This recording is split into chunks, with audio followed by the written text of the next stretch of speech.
En sak jag har märkt under mina 45 år hittills med Camaro och andra bilmärken, det är ägare som hör av sig och beklagar sig för de har köpt en bil som sedan visade sig vara en helt annan bil. Och det gör ju att man kanske har betalt väldigt mycket mer för en bil.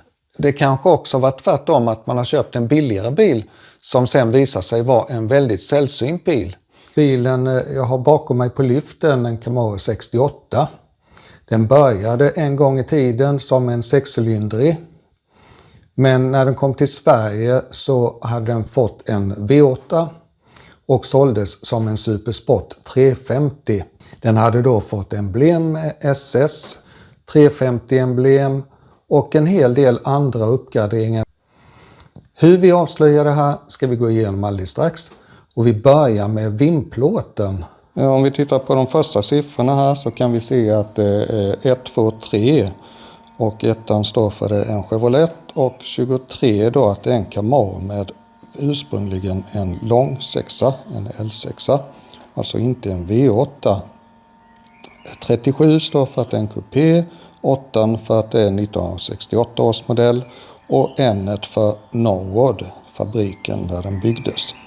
Och resten av numret är då tillverkningsnumret.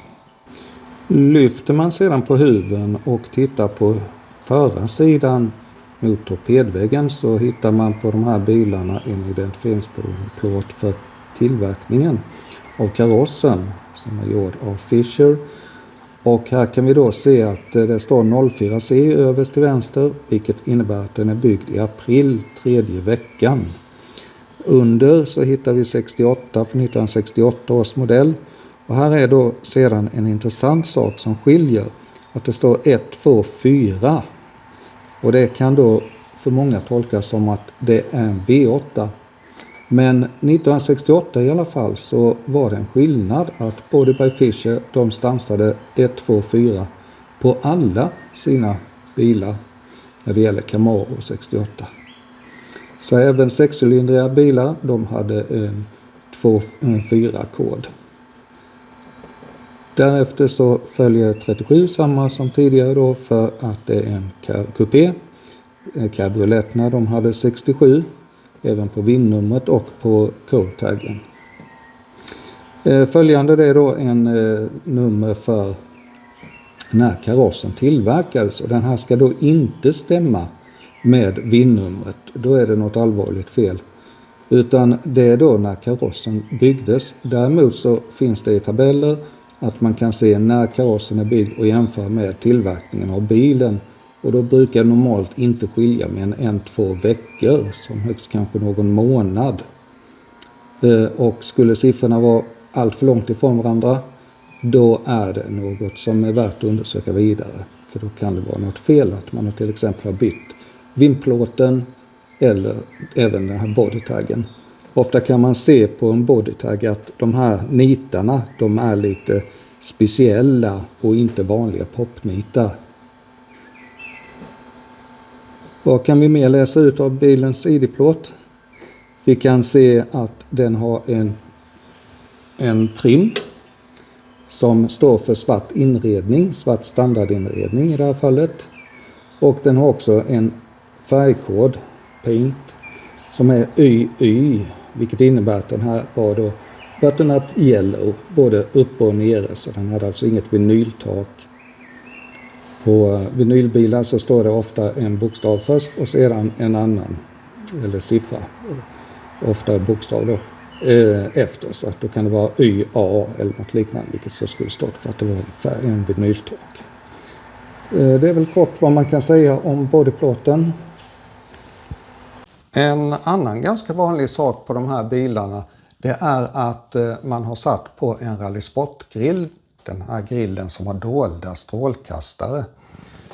Ganska populärt att göra, har varit ända sedan början av 80-talet i alla fall, kanske tidigare också. Det ger bilen ett lite tuffare utseende. Men det gör ju egentligen inte att bilen blir en Rally Sport, utan man behöver då göra fler saker, och vill man då avslöja om den har fått en Rally Sport-grill i efterhand, då är det enklast egentligen att titta bak under stötfångarna.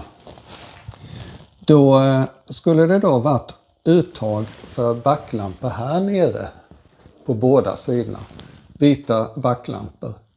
Är det inte det, utan man som på den här har vita backlampor tillsammans med de röda lamporna ovanför stötfångaren, då är den med stor sannolikhet inte en äkta rallysport. Vad kan man mer tänka på när det gäller att avslöja en ombyggd bil? Ja, drivlinan överlag är väl det man pratar väldigt mycket om. Att det ska vara matching number, det vill säga att motor, växellåda och bakaxel ska vara korrekta från bilens tillverkning. Och där finns också en del saker man kan avslöja. På den här bilen har man gjort en ganska bra ombyggnad. Man har varit noga med att till exempel byta bladfjädrar. På en standard Camaro så är det enkla bladfjädrar och på en Supersport är det 5 bladfjädrar. Medan Z28 hade 4 bladfjädrar. Så det är också ganska enkelt. Böja sig ner, titta på bakaxeln. Hur ser antalet bladfjädrar ut? Och om vi tittar på den här så kan vi då se att det är 5 stycken bladfjädrar. Nästa steg är att titta på växellådan. Den här bilen är utrustad med en TH350. Det vill säga en 3-stegs automatväxlad låda. Det fanns experimentbilar i slutet på 1968 som hade TH350, men annars var det Powerglide. Och på en 6-cylindrig motor så ska det med sannolikt ha varit kopplat en Powerglide. Det var ganska vanligt med rattväxel också på den tiden, men där har man som regel byggt om till en golvväxlad automatlåda. På automatlådan så kan man enklast se vad det är för någonting om man är osäker. Dels kan man se om det är 2 växlar eller 3 växlar på en automat.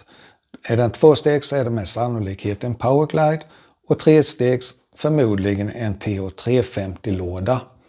På Big Block-motorerna däremot så fanns det någon kraftigare låda som hette TH400.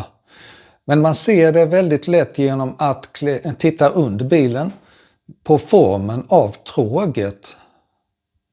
Och på tråget så finns det också en del uppgifter där man har stansat in vilken tillverkningsperiod det här var. Bakaxeln går också att identifiera en hel del. Det finns nummer instansade. Om man tittar på det här blocket så ser man att det finns ingraverat ett antal siffror och bokstäver.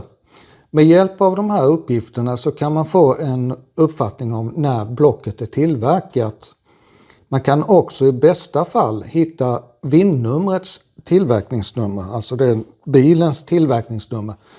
Och har man riktigt tur så stämmer de siffrorna med bilen. Och då har du ett äkta block som är tillverkat till bilen. I bakkanten av blocket så finns det också viktiga uppgifter. Du har dels numret här som då med hjälp av en tabell går att få fram när det tillverkades, vad det är för block. Och i kombination med uppgifterna i framkant kan du se exakt vad det är för någonting. Andra tecken som du har som kanske inte är så viktiga men som ändå finns, det är vilket tidpunkt som det blocket tillverkades. Kan vara kul att veta, men kanske mest avgörande är då siffran i bakkanten mot växellådsfästet, förarsidan och uppgifterna i framkanten.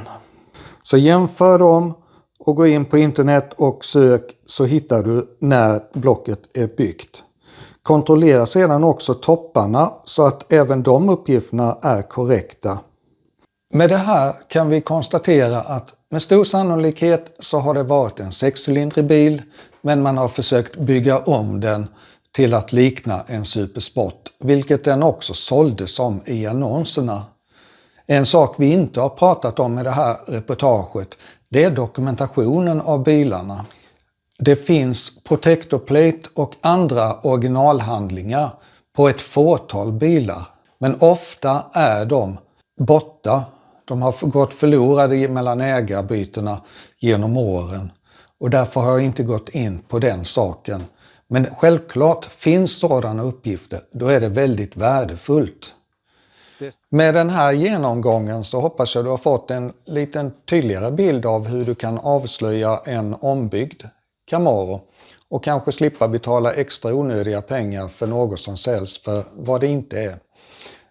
Vi har gått igenom de mest grundläggande sakerna. Det finns givetvis mycket mer att tillägga. Och du får följa med på kanalen så kanske det dyker upp fler saker som du kan ha glädje av. Gillade du det här avsnittet så uppskattar jag om du klickar på gilla-knappen. Och vill du prenumerera så får du en möjlighet att se fler avsnitt framöver. Så tack och hej för denna gång. Ha det så bra!